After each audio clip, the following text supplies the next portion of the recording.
우리 늘 하는 거 있죠. 곁에 있는 분들하고 한 번 더 인사하실까요? 자, 예수님의 이름으로 환영합니다. 예수님의 이름으로 사랑하고 축복합니다. 사랑하고 축복합니다. 반갑습니다. 네, 오늘은 창세기 1장 26절에서 27일인데요. 우리가 지금 6째 주까지 벌써 창세기 1장에 대해서 함께 살펴보고 은혜를 나누고 있습니다. 우리 다 같이 한 목소리로 봅니다. 시작.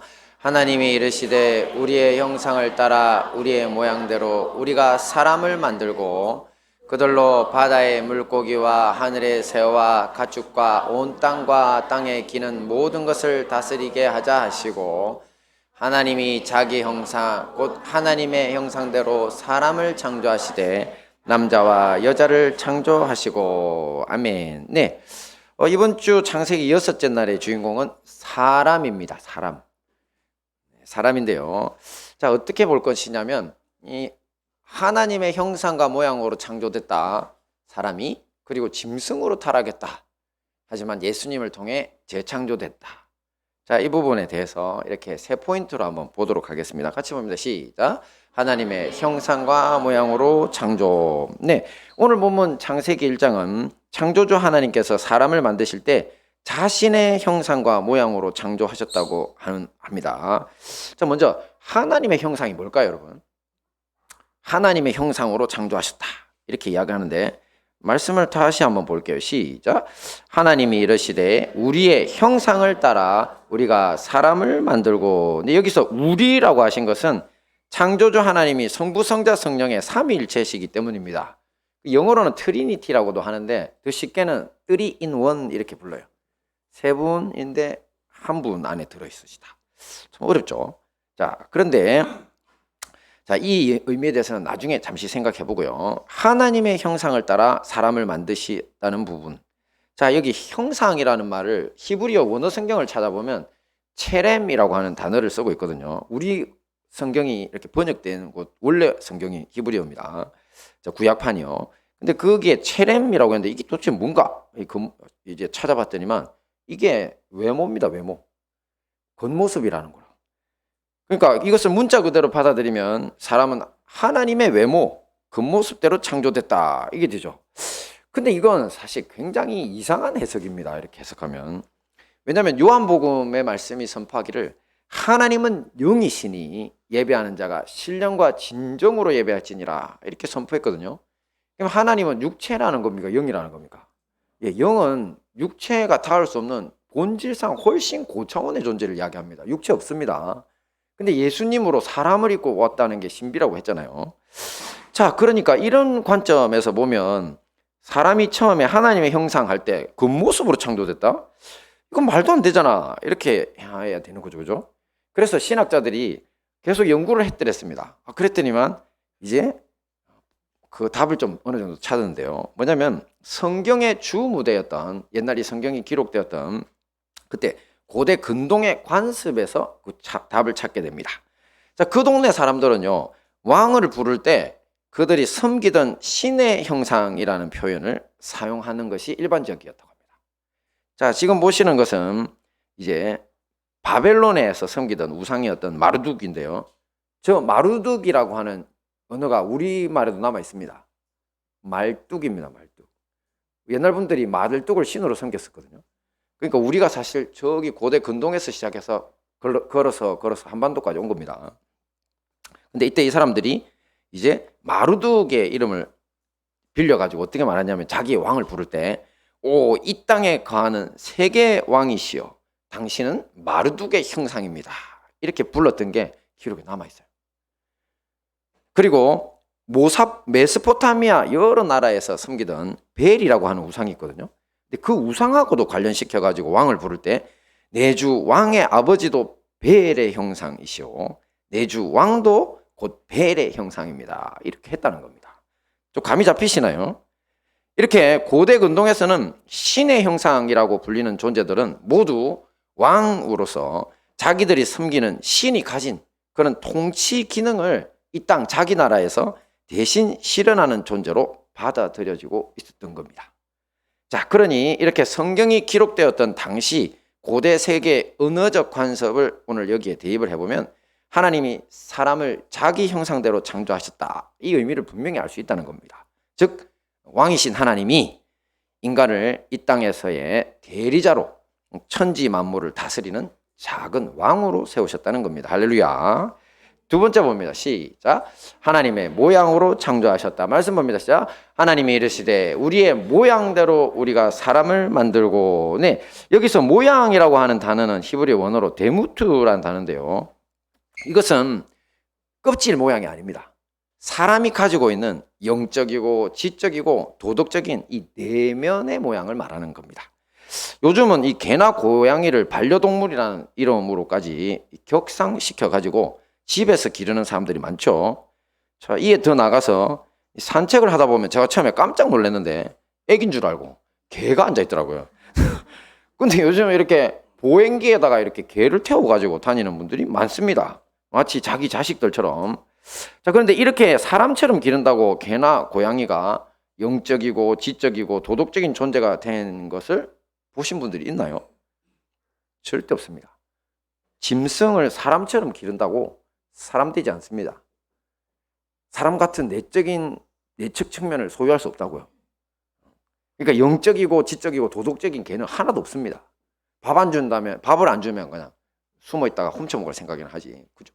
그러니까 절대 교훈을 받아들이지 않습니다. 안 맞으려고 하는 것일 뿐이고요.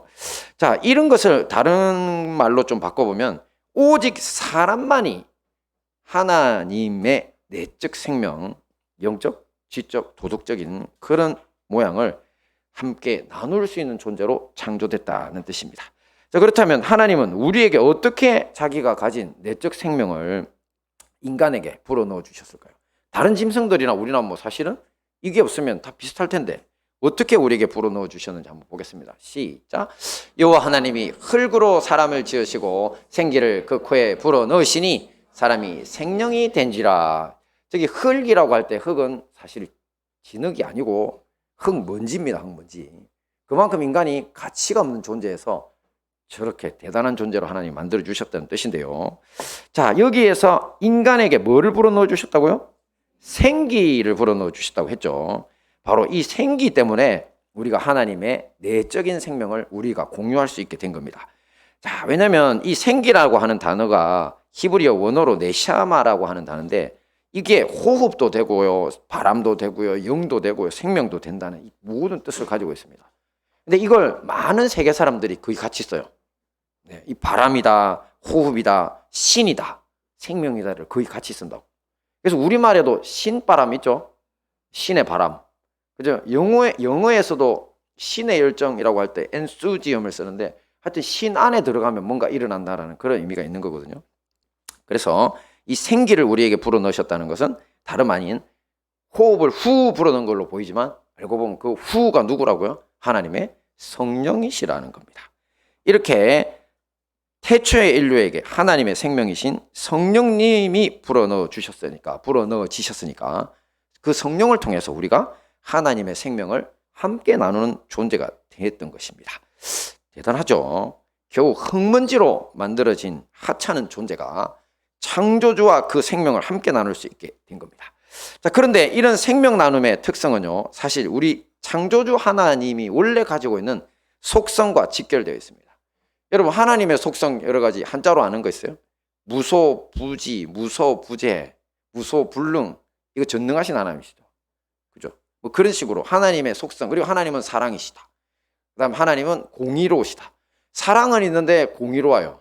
그래서 죄를 용서해 주시긴 하는데 대가를 치러야 돼요. 반드시. 대가 없는 용서는 하나님 안 해주십니다. 이유가 뭘까요? 그렇게 하면 또 저지르거든. 그래서 하나님의 속성 중에 제일 큰 것, 큰 사랑이시지만 반드시 공의로 심판하심이 들어있습니다. 이거 빼버리면 하나님에 대해서 오해하시는 겁니다. 하나님은 공의로 심판하시는 분입니다. 그리고 하나님은 그거보다 더 큰 사랑의 하나님이시죠. 그런데 오늘 우리 창조주 하나님이 왜 우리에게 자기의 내적 생명을 누릴 수 있는 존재로 만들었느냐? 그건 뭐냐면 하나님의 속성 중에 제일 중요한 속성 뭐가 있냐면 바로 트리니티. 앞에서 그랬죠. 3-in-1이라고 그랬죠. 삼위일체의 시라서 그렇습니다. 사실 제가 앞에서 그랬잖아요. 하나님이 사람을 만들 때 우리 형상으로 만들었다가 삼위일체 때문이라고. 우리. 이것은 성부, 성자, 성령이라고 하는 세 하나님인데 한 분이시 그 하나님. 그분의 속성을 따라 우리를 만들었다고 했는데, 자, 이 말 듣는 순간 머리가 어지럽지 않습니까, 여러분? 삼위일체가 도대체 뭐야? 사실 이거 신대원 가면요, 우리 교수님들이 삼위일체를 잘 설명을 못해요. 설명이 안 되는 게 당연해요. 왜? 왜냐면 여러분, 우리는 어떤 사물을 보고 그걸 어떻게 설명해내냐면 내 과거 경험에 비춰서 설명합니다. 근데 지가 어디 뭐 삼위일체가 돼본 적이 있어야 말이지. 맞잖아요. 인간은 삼위일체라고 하는 형태를 경험해 본 적이 없어요. 그러니까 개념상 비스무리하게는 어떻게 설명은 되더라도 뭐 하늘에 태양을 보세요. 태양에 뭐가 있나요? 태양 자체가 있고 그다음에 열을 내고 빛을 내니까 이게 삼위일체를 설명할 수 있어요. 저는 속으로 웃기고 있네 이렇게. 네. 그 정도밖에 설명을 못해요. 삼위일체 하나님, 예수님, 성부 하나님, 성령 하나님 다 인격도 가지고 계시고 하나님이시지만 또 따로따로시잖아요. 이걸 어떻게 우리가 이게 표현을 다 해내느냐고. 그러니까 하나님의 존재 방식에 대해서 인간의 말로는 설명 불가입니다. 설명 안 됩니다. 대신에 설명이 가능한 방법이 있습니다. 뭐냐면 관계적 측면으로 한번 보는 겁니다.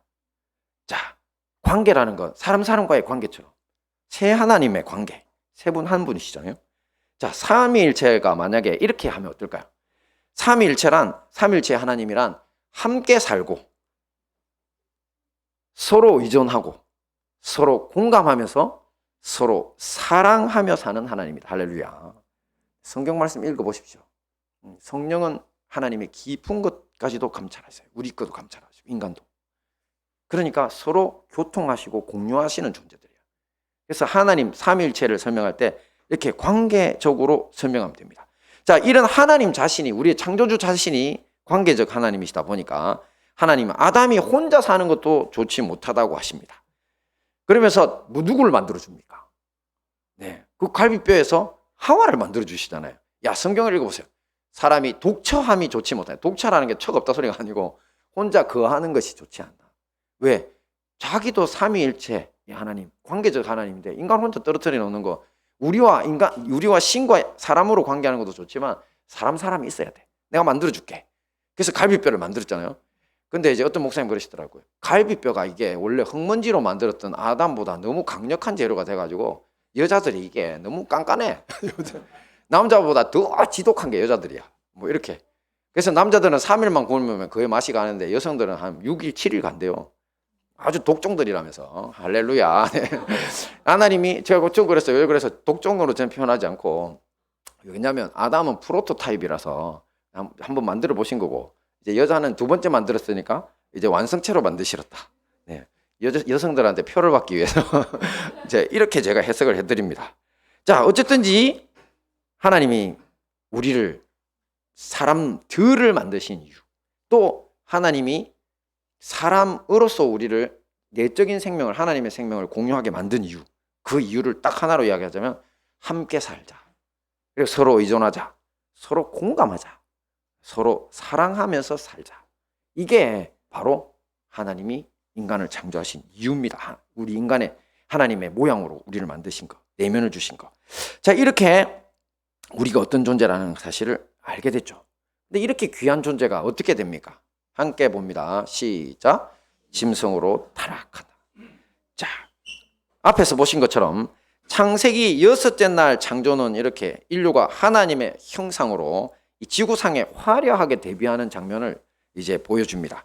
하지만 한편으로 6째 날 다른 창조물도 있었습니다. 뭐가 있었냐면 땅의 모든 생물, 짐승이 다 같이 창조됩니다. 이날에, 6째 날에. 근데 정말 재밌게도 여러분, 사람이 있잖아요. 엄마 뱃속에 있을 때 바다 짐승처럼 살아요. 엄마 뱃속에서 양수가 그게 소금물이거든요. 바닷물 소금물이잖아요. 그죠? 그 양수 안에서 거기서 헤엄치고 살아요. 10달 동안. 그죠? 그리고 이제 10달 지나면 세상에 나옵니다. 나와가지고는 이번에는 또 저 10달 동안 짐승처럼 네 발로 기어다녀요. 그죠? 애기 귀엽죠? 근데 자세는 저기 짐승 자세잖아요. 그죠? 네, 짐승처럼 기어다녀요. 자, 또 요즘에는 뭐 비행기 등 기구를 이용해서 하늘에 새처럼 날아다니지만 아마 태초에는 천하 만물을 다스리는 하나님의 대리인으로 만드셨으니까 제가 볼 때는 하늘을 날아다닐 권세도 있었던 것 같아요. 네. 이렇게 인간은 바다, 땅, 하늘의 모든 짐승들의 특징을 골고루 다 가지고 있습니다. 자, 이 같은 사실을 뒤집어서 한번 생각해 보면 하나님의 형상과 모양이 빠져버린 인간은 아주 뛰어난 짐승 중에 하나일 수는 있어도 그 이상의 존재일 수는 없다는 결론에 이르게 됩니다. 자, 유감스럽게도 이것은 현실이 되고 맙니다. 자, 우리 인류는 인류의 조상 아담과 하와의 타락으로 인해서 하나님의 형상으로서 천지 만물 다스리는 왕이다. 아닙니다. 그 지위를 잃어버렸습니다. 또한 하나님의 내적 생명이신 성령님도 인간을 떠나버리십니다. 그러면서 주님이 뭐라고 말씀하시냐면 너는 흙이니 너는 먼지니 이제 먼지로 돌아가라고 하셨습니다. 자, 이렇게 성령이 떠나시면서 다시 흙먼지로 다시는 하나님께로 나갈 수 없는 존재가 되고 맙니다. 그게 인간의 타락인데요. 여기에 더해가지고 가인과 아벨의 살인 사건이 일어납니다. 여기서 보신 것처럼 더 이상 사람 사이에도 하나님의 생명을 서로 공유하고 서로 돕고 서로 사랑하는 존재가 이제 아닌 겁니다. 서로 죽이고 빼앗고 서로에게 고통을 주는 존재가 됐습니다. 그야말로 짐승 같은 존재로 타락한 것입니다. 자, 답이 여기에 있습니다. 함께 봅니다. 시작. 예수님을 통한 재창조. 네, 제가 어제 수련회 설교에서 하나님 나라 천국에 들어가려면 물과 성령으로 거듭나야 한다 했는데요. 그리고 천국은 우리가 죽어서 가는 것 그거 목표 아니라 그랬죠. 목표 아니고 우리 삶에서 이루어지는 거라고 했습니다. 자기 삶이 지옥 같은데 뭐 죽어서 천국 간다고 거짓말하지 마라 그랬죠. 자, 이 모든 것이 사실은 바로 앞에서 본 태초 인류의 창조 또 짐승으로의 타락이라고 하는 역사와 완전히 관련되어 있습니다. 사실 하나님의 나라 천국이라고 하는 게 뭐냐고 물으면요, 태초에 이 땅에서 우리가 창조됐을 때부터 이미 이루어졌던 것이라고 대답하면 됩니다. 바로 창조주 하나님의 대리자가 인간이었고 천지 만물을 다스리는 작은 왕이었고 또 그 창조주 삼위일체 하나님과 늘 교통하고 사람이 서로 돕고 사랑하고 희생하던 삶이니까 이걸 천국이라고 말하는 거지. 안 그래요? 이게 천국이 아니면 뭐가 천국입니까? 천국은 하늘천, 그 다음에 나라 국이니까 하나님 나라라고. 그러니까 태초에 인류가 창조된 그 상태가 바로 하나님의 나라였던 겁니다. 근데 그것이 깨져졌다고요. 뭐 때문에? 바로 인류의 타락 때문에. 자, 이렇게 짐승 같은 존재로 타락한 인류는 오랜 세월을 죄악에 신음하면서 저 사탄마귀의 노예로 살아갑니다. 하지만 마침내 하나님의 아들 예수 그리스도께서 하늘로부터 인류를 찾아 내려오셨습니다. 우리의 죄를 씻어서 다시 하나님의 생명을 가진 존재로 재창조해 주시려고 오신 겁니다. 할렐루야. 자, 근데 제가 앞에서 뭐라고 그랬습니까? 하나님의 아주 분명한 속성. 하나님은 사랑의 하나님이시지만 우리가 죄를 지었을 때 공의의 하나님이시기도 합니다. 공의란 뭐라고요? 반드시 대가를 치러야 된다. 그게 공의입니다. 그래서 인간이 지었던 그 죄, 하나님 거역하고 떠나왔던 그 죄에서 돌아갈 수 있는 길은 반드시 대가를 치르는 건데 그 대가가 죽음이라고 앞에서 말씀하셨었죠. 선악과 손대지 마라. 이거 먹으면 반드시 죽을 것이다. 그래서 인간이 죽게 된 겁니다. 근데 그 대가를 인간들이 계속 치르면 계속 짐승으로 살아가다가 영원히 하나님께 못 돌아가게 되는 거죠. 그래서 하나님이 결단하시고 예수님이 내려오십니다. 삼위일체 중에 예수님. 그래서 저는 옛날에 아니 왜 아버지가 안 내려오시고 아들이 내려오셨지? 저 되게 생각하는 거 좋아하거든요. 여러분 왜 아버지가 직접 안 내려오시고 아들을 보내셨을까? 이유는 삼위일체 자체가 서로 사랑하고 서로 돕고 모든 걸 공유하기 때문에 아들의 고통은 곧 아버지의 고통입니다. 누가 오셔도 똑같습니다. 똑같은 고통입니다. 그래서 그런 겁니다. 근데 이렇게 예수님께서 하늘로부터 인류를 위해서 내려오셨죠. 그리고 십자가 지시고 우리의 죄를 용서받을 수 있는 길을 열어주셨어요. 인류의 죄가 예수님이 십자가 지시면서 다 사라진 게 아닙니다, 여러분. 그분을 통해서 그분을 믿는 사람들의 죄만 사라집니다. 그렇게 하나님께서 세팅하시고 이제 다시 하늘로 올라가셨잖아요. 우리 예수님께서. 그러니까 이제 우리 인류가 하나님께로 다시 가는 길이 예수님 안에서 열린 것입니다. 할렐루야. 이제 이 사실을 믿고 모든 죄악된 삶에서 돌이켜 회개하는 사람들에게 예수님이 주시는 선물이 있습니다. 그 선물이 뭘까요? 바로 다시 우리에게 생기신 성령을 주시는 겁니다. 앞에서 생기가 영이라고 호흡이라고 바람이라고 성령이라고 했죠. 그 성령님께서 다시 찾아오시는 것입니다. 그야말로 인류가 하나님의 형상으로 다시 창조되고 삼일체 하나님과 교통하게 되고 또 사람이 사랑하는 하나님의 나라가 다시 회복되게 되는 겁니다. 할렐루야. 자, 그렇다면 이 사실을 이제 우리 삶에 적용하고 마치겠습니다. 자, 우리 삶이 아직도 짐승 같고 교회는 다니는데도 절망스럽고 또 사람과의 관계가 지옥 같고 또 특별히 가족이 너무나 싫은 사람들이 있습니다. 자, 그렇다면 뭐가 문제일까요? 두 가지 지점에서 문제가 있는데, 첫째, 내가 아직 죄를 용서받는 회개의 침례. 그렇죠? 어제 이야기했죠? 물속에 들어가는 거 그거 회개라고. 그래서 내가 똑같은 죄를 짓는다면 그거 없어질 때까지 계속 회개해야 된다 그랬죠? 근데 그거 다 이렇게 완전 본능성적으로 뒤집는데 대략 한 몇 년쯤 걸린다고요? 3년. 하루도 쉬지 말고 제가 3년 동안 회개해라 그랬죠. 그 부분. 그러면 전에 그 못된 짓 하던 거에서 조금씩 사라지더니만 3년쯤 지나면 그거 안 돌아가게 된다고. 할렐루야. 그러니까 문제가 있는 회개, 죄에 대해서 자기가 아직 그 침례를 완성하지 못한 겁니다. 자기 내면의 침례를. 그러니까 하나님과 내적 생명을 나누지 못하는 겁니다. 근데 아예 그냥 처음부터 내가 회개, 그러니까 죄를 용서받고 돌이키겠다는 결심을 안 하는 사람들도 많아요. 그런 분들은 아예 성령님께서 그들의 삶의 주인이 안 됐으니까 뭡니까? 계속 저주받은 상태로 머물러 있는 겁니다. 예수님은 예수님이고 나는 나지 뭐 내 하고 싶은 대로 살 거야 이렇게 된다는 거죠. 자, 그러니까 이런 분들은 성령 받고 구원받으시길 바랍니다. 그리고 이제 두 번째 포인트가 뭐가 있냐면 왜 우리 삶이 이렇게 절망스럽고 힘드냐면 내가 구원받은 사람임에도 왜 그럴까요? 자, 왜냐하면 바로 희생이 없기 때문입니다. 앞에서 보신 것처럼 죄를 지고 타락한 우리 다 타락했죠. 아담과 하와만 타락한 거 아니죠. 저도 여러분도 다 타락한 사람들이었잖아요. 그런 죄악의 사람들이었는데 우리가 누구의 희생을 통해서 구원받았습니까? 그렇죠. 예수님입니다.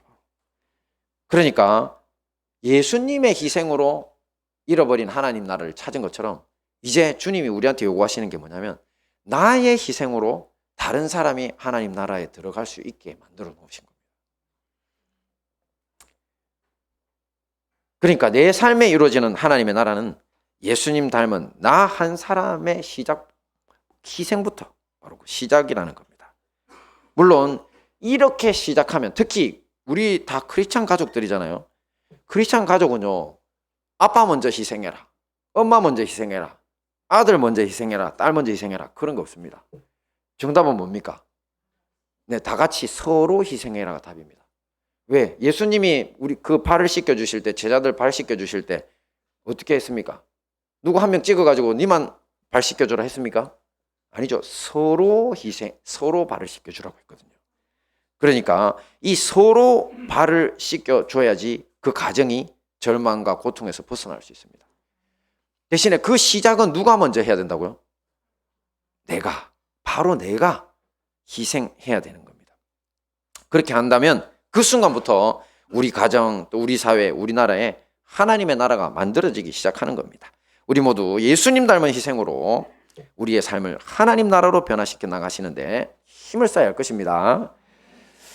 자, 말씀을 정리하겠습니다. 오늘은 창세기 6째 날 창조의 주인공인 사람에 대해서 각 3가지 포인트만을 가지고 함께 은혜를 나누는데요. 첫째, 뭐를 봤습니까? 하나님의 형상과 모양으로 창조됐다. 그 뜻은 뭐라고요? 뜻은 태초의 인류 바로 하나님의 대리자, 왕의 지위. 그 다음에 모양이라는 건 하나님의 내적인 생명을 함께 나누는 존재. 두 번째 본 건 뭐였죠? 짐승으로 타락했다. 어떻게 구원받죠? 예수님을 통한 재창조로 구원받습니다. 자, 이 모든 말씀으로 태초 하나님의 나라가 회복되는 재창조의 삶으로 승리하시는 우리 행복한 다니엘 교회와 형제교회 성도님들 되시기를 축원합니다.